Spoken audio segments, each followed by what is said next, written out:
Hello.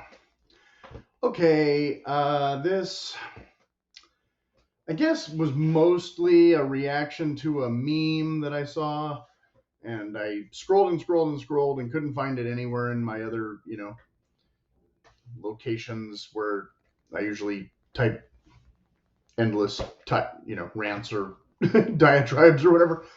Part of this, though, was also a phone call with a friend.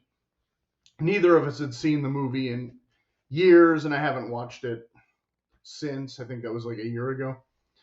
Um, but we were kind of on the same page about like things that didn't seem right. One of the memes that I saw was like speculative about whether or not Allison and John Bender had had an affair previously, and that's why they had kind of this weird dynamic. I'm not sure there's a ton of evidence to really support that. He doesn't seem to really know her that well. Typically in high school movies, there's always this part where like two people who have supposedly gone to school together for at least 4 years all of a sudden like encounter each other. And I can't say that's completely bogus. I mean, my high school didn't have a huge senior class and I didn't know all of them, but I didn't like have sudden interactions with very many of them toward the end. All of a sudden it was kind of like if you didn't have classes with them, you continued to not know them. Because even if you did have a class with them, you usually didn't go out of your way to tell me your life story, in the next 3 weeks before we're gone. Anyway, so but in this, scenario, obviously it's the kind of the fish out of water plot point. So these, diverse socioeconomic groups have been thrust together once again, like Pretty in Pink. There's a class struggle thing here, kind of, slightly explored. I'm not going to get into the whole John Bender, abuse child thing topic. It is what it is. That's not one of the elements of the story that needs to necessarily be eliminated to, be more or less effective. The more, I mean, most people who watched the movie didn't care about the deeper level stuff anyway. It was a comedy, or it was presented as primarily a comedy, and the toilet paper on the dean's foot was funny, and John falling through the ceiling was funny, and Emilio playing with his hoodie strings was, funny, stuff like that. And I remember loaning, I had taped it off HBO or whatever, and I had loaned the video cassette to one of, he wasn't actually my teacher, but one of the teachers I was kind of friendly with. And he had watched it over the weekend and then was returning the tape. And me and my the best friend were, kind of like, oh, did you like it? And he was like, well, actually, I did think it was pretty well written and pretty well acted for such a young cast, and I think that's what kind of still stands up today is the performances, even though 2 or 3 of the cast members were all basically pushing 30 by then. I don't know if Emilio was the oldest or Judd Nelson, but somewhere they were all kind of in that range where they were well past college age already and still playing teenagers. And none of us seemed to mind. I think when it came out, Anthony Michael Hall and Molly, I think they're the same age, and I think they both might have been almost senior in high school age still. But again, irrelevant. Not the point of this. It's been 4 minutes of preamble, but I thought it was important to set up. And again, I can't really go scene by scene here because I want this video to be less than 10 or 15 minutes long, or nobody will watch the whole thing. But the relationships mostly worked. I think we all kind of agree that, again, the performances wouldn't work if the relationships didn't mostly work.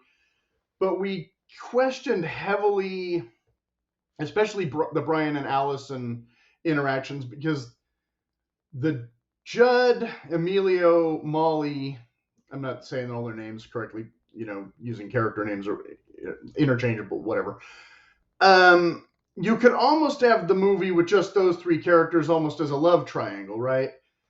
And you could almost literally make no case in real life for why Molly would go for Judd, unless she's just trying to get back at her parents, which is a pretty weak relationship, or why Allie would end up going for Emilio. Like, both of those kind of don't quite work. The movie would almost still work better if Molly and Emilio did end up at the end, but they had come to accept Judd, and then if Allison was there, Allison. Brian remains a totally problematic character in this whole thing, even though he's pivotal in some of the funny scenes and this, and then he's kind of the impetus for why some of the other stuff comes out and whatever. He's kind of like, he's the smartest one, but he's almost treated like the dopey sidekick a little too much. John Hughes wanted, I think he identified with the nerd, so he really wanted to, have the nerd rights argument, but at the same time, like, he wanted to make the burnout guy be kind of the guy with the heart of gold underneath, or whatever, Lady and the Tramp and all that. Like I said, I don't know that it works as good on that level in reality, etc. This would be way too long of a video if I wanted to do an entire, like, psychological kind of interpretation of each of the characters and things. But most of their moments, we're not having a lot of problems with out of character moments. Again, the Judd Allison, that's why I'm saying them having an affair doesn't necessarily fit with her as well as it would fit with him. It's like, yeah, that would be something he would do, but I don't know that was something that she would do. And I think in the end of the film, Allison and Brian becoming the couple would actually make more sense than Allison and Emilio becoming the couple. And I think it would make more sense to have Judd still being kind of more of the odd man out than Judd getting the hot, pristine, socially upward, fill in all the adjectives right here that I'm blanking on. Again, the class struggle, the Lady and the Tramp, every trope or whatever kind of gets sandwiched into a really brief. I mean, it's supposed to be sexual tension, but they literally go from hating each other to making out in like 2 scenes. So it's kind of abrupt. It's kind of like, okay, I could see where maybe they could start having a friendship and maybe that could turn into something that her parents would frown on and it could be a great sequel, but I don't see all that really being a proper character arc in like, oh, I thought you were disgusted by what I did. No, or yes, or how. I'm not Judd Nelson. I can't do it on cue anymore. When I was a teenager, I could have done that instantly. But you know the part. And, or he says no, that's what it is. So it's like, okay, but she goes to seek him out. What my teacher did say, to come back to that, because I did have a point there, was his main point. He didn't really get into any of that, which, again, you were kind of hoping to have a serious discussion about this or this or this, but over lunch break, all he basically said was, well, I thought some of what they did on the drugs was funny, but they presented drugs as funny, and I didn't like that. And so that was his takeaway, was that, all of a sudden in this movie, all of a sudden now you have the super preppy kid smoking dope in the library with the burnout guy, which, it was the 80s. It wasn't the most unrealistic thing that could happen in a movie either. But again, they were trying to do this real juxtaposition, fish out of water kind of experience. And so, of course, who doesn't participate is Allison. And so again, why would she have had a previous relationship with Judd Nelson if she's also the character who doesn't use drugs? When everyone I knew who watched at the time of that story, I don't know if this gets edited by YouTube or whatever because I'm using the words, but whatever, we're talking about a movie that portrays these things. If she had such a relationship with him, then why would she be the one who does not do, I think I'll just end up saying the same thing twice there. Again, so it'd be kind of out of character for her when everybody I knew at the time was like, wouldn't Allison be the one who was the druggie with him if that was the nature of her, personality or character or whatever, kind of stereotypical who is the ones who do these things. And some stereotypes are more true than others, I guess, is because the movie is trying to break stereotypes, I guess, at the same time as not completely succeeding. What I don't know how else to put it better than that, because I'm not trying to do a intellectual thesis here. And like I said, I wish I had found that meme because it went a lot more into some of this. I mean, story structure wise, the thing is pretty solid. That's not the issue. Here we don't have a lot of gaping plot holes and stuff. Like I said, what we have more is character inconsistencies, I think, is a better way to characterize. Like, why would he do that there when he just did that there? There's a few bits of that. And I think,